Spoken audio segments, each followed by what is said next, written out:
আজ আমি নতুন একটা অধ্যায় নিয়ে আলোচনা করব। গত সপ্তাহে আমি সপ্তম শ্রেণীর উৎপাদকের বিশ্লেষণ নিয়ে আলোচনা করেছিলাম। আজ আমি সপ্তম শ্রেণীর সমীকরণ নিয়ে আলোচনা করব।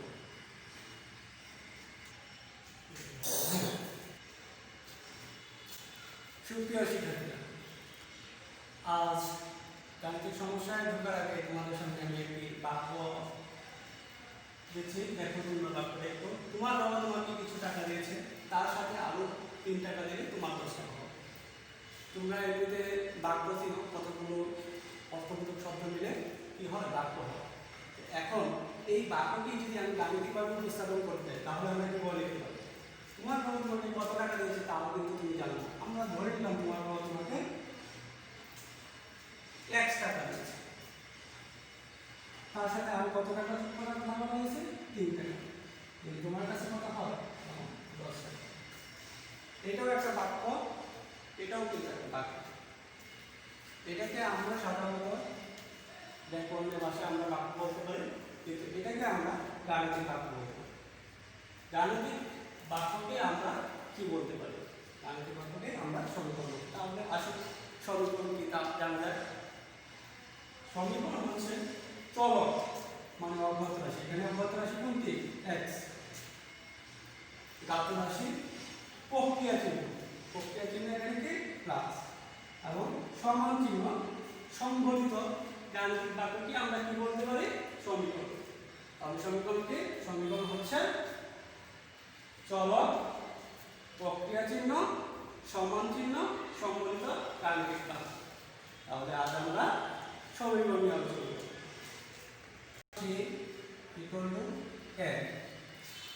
এই সমীকরণটিতে তোমরা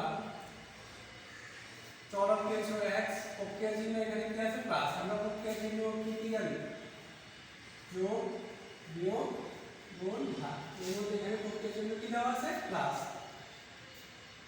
জ্ঞাত রাশি হচ্ছে 3, সমান চিহ্ন হচ্ছে এবং উত্তর হচ্ছে জ্ঞান। এই সমীকরণটিকে আমরা উদাহরণ সমীকরণ বলতে পারি, এটাকে আমরা সরল সমীকরণ বলতে পারি। কেন সরল সমীকরণ? কারণ আমরা জানি যে সমীকরণে চলকের ঘাত এক ঘাত বিশিষ্ট, তাকে আমরা সরল সমীকরণ বলি। তোমরা এখন বলতে পারো, স্যার এখানে চলকের ঘাত এক কিভাবে হয়েছে? আমরা ঘাত বা পাওয়ার চলকের ডান দিকে উপরে হয়, তাহলে এখানে যেহেতু কোনো কিছু লেখা নেই তাহলে মনে মনে আমরা কত জানি এখানে আছে কত? 1। কিন্তু এখানে যদি x এর যার উপরে যদি আমরা 2 দিতাম তাহলে এটা কত ঘাত বিশিষ্ট হতো? 2 ঘাত বিশিষ্ট। 2 ঘাত বিশিষ্ট সমীকরণের ক্ষেত্রে এটাকে আমরা সরল সমীকরণ বলতে পারবো না। আমরা সরল সমীকরণ কত ঘাত বিশিষ্ট হতে হবে? 1 ঘাত বিশিষ্ট। x এর ঘাত বা পাওয়ার 1 হয় তবে এটাকে আমরা সরল সমীকরণ বলতে পারি। আজ আমরা সরল সমীকরণ কিভাবে করতে হয় তার নিয়ে আলোচনা করতে যাচ্ছি। সরল সমীকরণ করা অনেকগুলো বিধি আছে। এর মধ্যে আমরা বজ্রগুণন বিধি, বাদ গুণন বিধি, পক্ষান্তর বিধি এবং প্রাতিসাম্য বিধি নিয়ে আজকে আলোচনা করতে যাচ্ছি। সমীকরণের বিধি সমূহ নিয়ে আলোচনা করব। সরল সমীকরণে কতগুলো বিধি আছে? এখানে আমরা 3টি বিধি উল্লেখ করেছি। পক্ষান্তর বিধি। পক্ষান্তর বিধি কোনো সমীকরণে যে কোনো পদকে এক পক্ষ থেকে চিহ্ন পরিবর্তন করে অপর পক্ষে সরাসরি স্থানান্তরকে আমরা পক্ষান্তর বিধি বলি।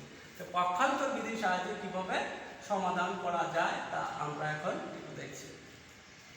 একটি সমীকরণ খেয়াল করো। সমীকরণটি হচ্ছে 4x + 1 = 3x + 7।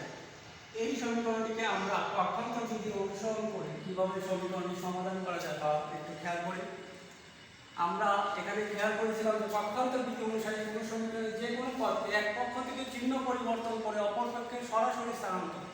তাহলে আমরা এখানে যেহেতু x এর মান নির্ণয় করব, তাহলে আমরা এই 3x একটা পদ আছে, এই পদটিকে আমরা কোন দিকে আছে? ডান দিকে আছে, মানে ডান পক্ষে। ডান পক্ষ থেকে আমরা এটাকে যদি বাম পক্ষে আনি তাহলে কি করতে হবে? চিহ্ন পরিবর্তন করতে হবে। কোন ধরনের চিহ্ন পরিবর্তন করতে হবে তা তোমরা একটু খেয়াল করো।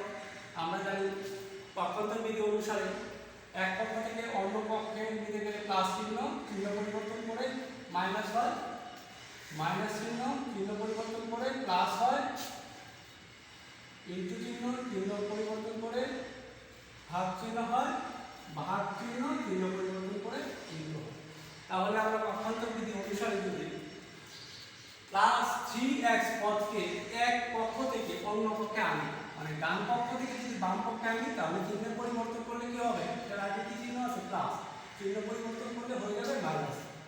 আমরা একটু খেয়াল করি, আমার এই দিকে ডান দিকে আছে, বাম দিকে আছে 4x + 1, ডান দিকের পদ 3x, এই পদটিকে যদি আমরা চিহ্ন পরিবর্তন করে আনতে যাই, একটু চিহ্ন পরিবর্তন করে যদি আনতে যাই তাহলে প্লাস 3x কি চিহ্ন হয়ে যাবে?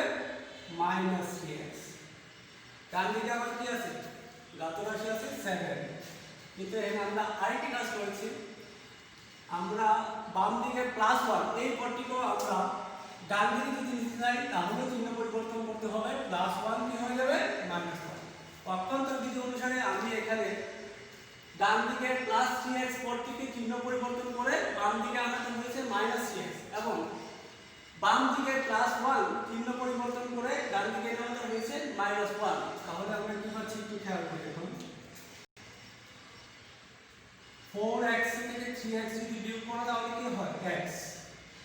7 থেকে 1 বিয়োগ করলে কি হয়? 6। তাহলে আমরা x এর মান কি পেয়ে গেলাম? 6। সুতরাং নির্ণয় সমাধান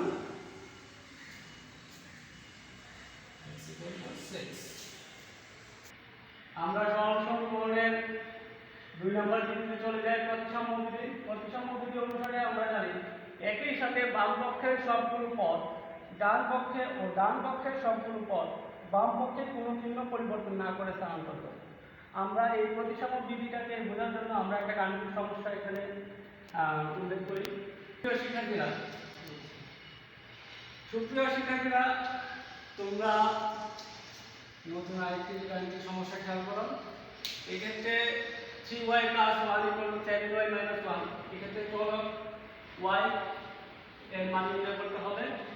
যেহেতু আমি y এর মান নির্ণয় করব, তাহলে আমি বড় মানটিকে এদিকে আনি। তাহলে কি হচ্ছে? 7y - 1। আর এইদিকে বাম পক্ষের মানটিকে যদি আমরা এদিকে লিখি তাহলে কি হবে? 3y + 1।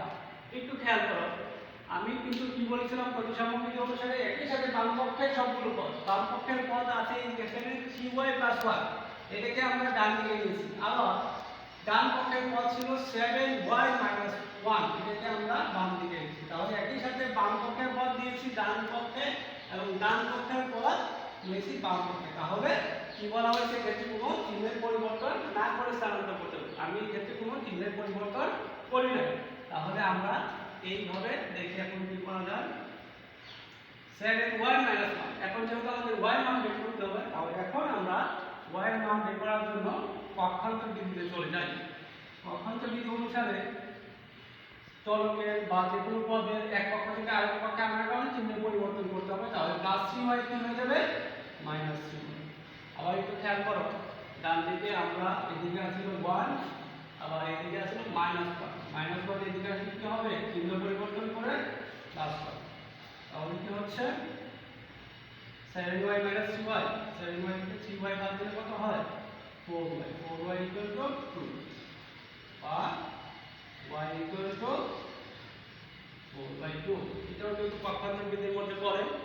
4 এর সাথে y গুণ হিসাবে ছিল। আমরা যদি এটাকে এই পক্ষ থেকে এই পক্ষে আনি তাহলে কোনটা চিহ্ন পরিবর্তন হয়ে ভাগ হয়েছে। ভাগ করলে কত হয়? 1/2, বা y = 1/2। সুতরাং নির্ণয় সমাধান y = 1/2। তোমরা 3 নাম্বার বিধিতে আসো। 3 নাম্বার বিধিটা হচ্ছে আর্গুমেন্ট বিধি। আর্গুমেন্ট বিধি অনুসারে আমরা কি জানি? বাম পক্ষের লব, আমরা সরল সমীকরণের 3 নাম্বার বিধিতে আসি। আর্গুমেন্ট বিধি অনুসারে বাম পক্ষের লব ইনটু ডান পক্ষের হর সমান বাম পক্ষের হর ইনটু ডান পক্ষের লব। যখন তোমরা কোনো সমীকরণের সমাধানের সমস্যায় তোমরা ভগ্নাংশ পাবে, তখন তোমরা আর্গুমেন্ট বিধি অনুসারে সমাধান করার চেষ্টা করবে। আমরা নতুন একটি সমস্যা খেয়াল করি। শিক্ষার্থীরা কিন্তু খেয়াল করো, এখানে গাণিতিক সমস্যায় দেওয়া আছে x/4 = 1/3। এটাকে আমরা পক্ষান্তর বিধি অনুসারে করতে আমাদের জন্য করা সম্ভব না। আমরা যদি এক্ষেত্রে আর্গুমেন্ট বিধি করি তাহলে করা যাবে। আর্গুমেন্ট বিধি অনুসারে আমরা কি বলেছিলাম, বাম পক্ষের লব ইনটু ডান পক্ষের হর। বাম পক্ষের লব এখানে কি আছে x, ডান পক্ষের হর কি আছে 3। তাহলে বাম পক্ষের লব ইনটু ডান পক্ষের হর যদি আমরা যাই তাহলে x ইনটু 3 সমান সমান কি বলা হয়েছিল, বাম পক্ষের হর ইনটু ডান পক্ষের লব। বাম পক্ষের হর কি আছে 4, ডান পক্ষের লব কি আছে 1, তাহলে কি হচ্ছে 4 ইনটু 1। একটু খেয়াল করো, x ইনটু 3 আমরা কি জানি, x ইনটু 3 ইকুয়াল টু জানি 3x, 4 ইনটু 1 সমান কি জানি 4। তাহলে কি পাচ্ছে 4, 3x equal to 4, 3x equal to যদি 4 হয় তাহলে x ইকুয়াল টু 4/3। তাহলে আমরা কি নির্ণয় সমাধান পেলাম,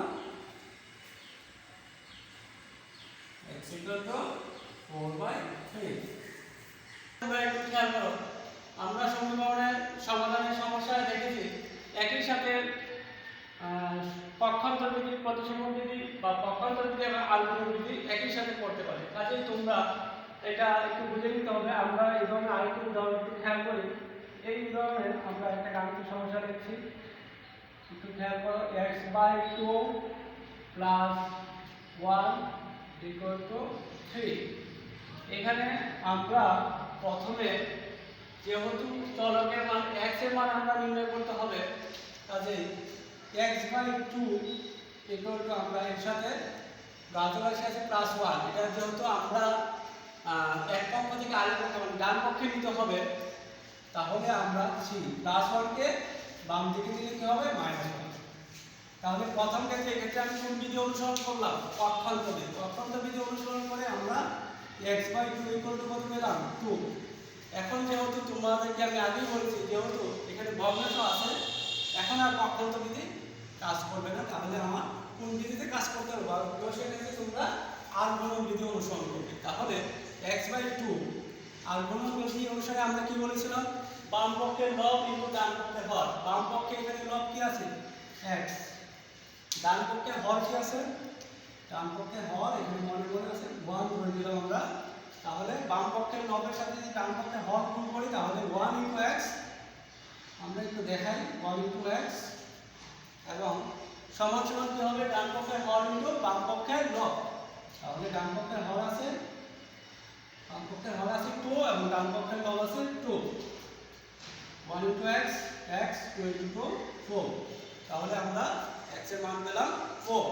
তাহলে বিধি অনুসরণ করে আমরা সমীকরণের সমাধান করতে পারি।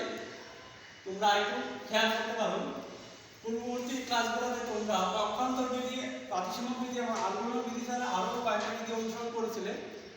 ওই বিধিগুলোর মধ্যে তোমরা বর্জন বিধি করেছিলে, বন্টন বিধি করেছিলে আমরা ক্লাস 7-এ।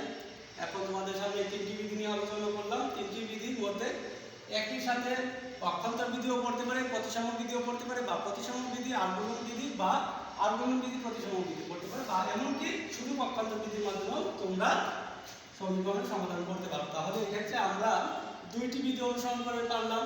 প্রথম ক্ষেত্রে আমরা কি করেছি, পক্ষান্তর বিধি অনুসরণ করেছি। পক্ষান্তর বিধি অনুসারে কোনো পক্ষে এক পক্ষ থেকে চিহ্ন পরিবর্তন করে অন্য পক্ষে নেওয়া হয়েছে। তাহলে প্রথম পক্ষে বাম পক্ষে +1 কে চিহ্ন পরিবর্তন করে আমরা এখানে কি করেছি, ডান পক্ষে এনেছি মানে -1 করেছি। তারপরের ক্ষেত্রে আমরা আর্গুমেন্ট বিধি অনুসরণ করে সমাধান পেলাম, নির্ণয় সমাধান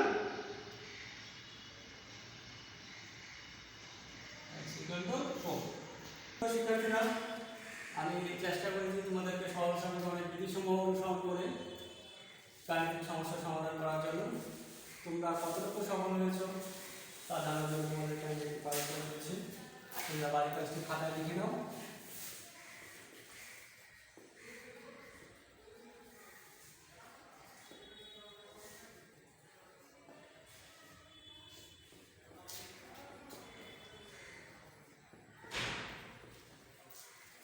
(7x + half 1/2 = 3x - 1/2) এই গাণিতিক সমস্যা থেকে তোমরা x এর মান বা সমীকরণটি নির্ণয় করবে।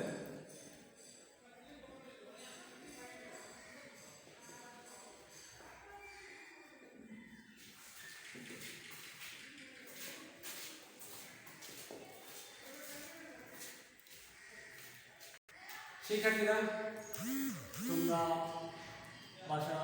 বাড়িতে যে যার জায়গায় অবস্থান করবে, আশা করি তোমরা ভালোই আছো। এই ক্লাস শেষে তোমাদের ভালো থাকার প্রত্যাশায় আমি স্বপনচন্দ্র কর্মকার এই ক্লাস থেকে বিদায় নিতে যাচ্ছি। বিদায় নেওয়ার আগে তোমাদেরকে আমি এটাই বলতে যাচ্ছি যে তোমরা নিজ নিজ বাসায় অবস্থান করবে, প্রয়োজন ছাড়া বাসার বাইরে বের হবে না। যদি বের হতে হয় মাস্ক ব্যবহার করবে। বাড়িতে এসে পরিধেয় কাপড় চোপড় ভালো করে সাবান দিয়ে ধোবে এবং হাত স্যানিটাইজার বা সাবান পানি দিয়ে ধুয়ে নেবে। এই করোনাকালীন দুঃসময় তোমাদেরকে ভালো থাকার প্রত্যাশা করে আমি আমার ক্লাস এখানে সমাপ্তি ঘোষণা করছি। সবাইকে ধন্যবাদ।